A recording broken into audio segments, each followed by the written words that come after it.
અમદાવાદના જમાલપુર વિસ્તારમાં કાચની મસ્જિદ પાસે મોડી રાત્રે અસામાજિક તત્વોએ આતંક મચાવ્યો હોવાની ઘટના સામે આવી છે।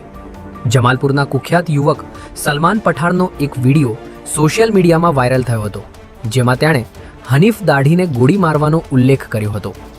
થોડા જ કલાકોમાં આ વિડીયો વાયરલ થતાં આખા જમાલપુરમાં ચકચાર મચી ગઈ હતી। આ વિડીયો વાયરલ થયા બાદ કેટલાક અસામાજિક તત્વો દ્વારા ગઈકાલે મોડી રાત્રે સલમાનના ઘરની બહાર એક કાર અને 4 થી 5 ટુ વ્હીલરમાં તોડફોડ કરવામાં આવી છે। ત્યારે આ વિડીયોની અદાવત રાખીને હનીફ દાઢીના પુત્ર અને તેના સાગરીતો દ્વારા આ હુમલો કરવામાં આવ્યો હોવાના આક્ષેપ સામે આવ્યા છે।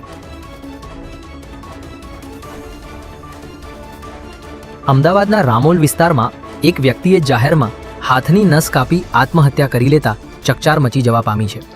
રામોલના વંડર પોઈન્ટ પાછળ 34 વર્ષીય યુવકે કોઈ અગમ્ય કારણોસર કાચ વડે પોતાના હાથની નસ કાપી નાખી હતી, જેથી વધારે પડતું લોહી વહી ગયું હોવાથી ઘટના સ્થળે જ તેની મોત નીપજ્યું હતું। જે બાદ સવારે સ્થાનિક લોકોએ વંડર પોઈન્ટ પાછળ લોહી લુહાણ હાલતમાં યુવકની લાશ પડેલી જોતા જ વિસ્તારમાં દોડધામ મચી ગઈ હતી।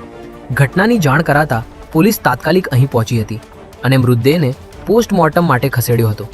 સ્થળ પરથી પોલીસે આત્મહત્યા માટે વપરાયેલો કાચનો ટુકડો કબજે કરી યુવકે કયા કારણોસર આત્મહત્યા કરી તે દિશામાં તપાસ શરૂ કરી છે।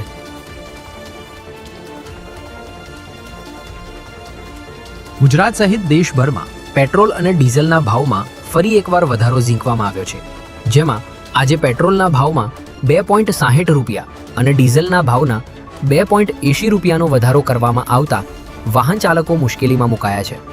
ચૂંટણીઓ પૂર્ણ થતાની સાથે જ પેટ્રોલ અને ડીઝલના ભાવમાં ગણતરીના દિવસોમાં સતત ચોથી વખત વધારો ઝીંકવામાં આવતા સામાન્ય જનતા અને ટ્રાન્સપોર્ટ વ્યવસાય સાથે જોડાયેલા લોકોની મુશ્કેલીઓમાં ભારે વધારો થયો છે। એક તરફ ભાવ વધારાનો આકરો માર છે, તો બીજી તરફ કેટલાક પેટ્રોલ પંપો ઉપર ઈંધણ ન હોવાના પાટિયા પણ લાગી ગયા છે। સાથે જ ડીઝલના વેચાણ પર માત્ર 1000 રૂપિયાની મર્યાદા લાદવામાં આવતા વાહન ચાલકોની હાલાકી બેવડાઈ ગઈ છે।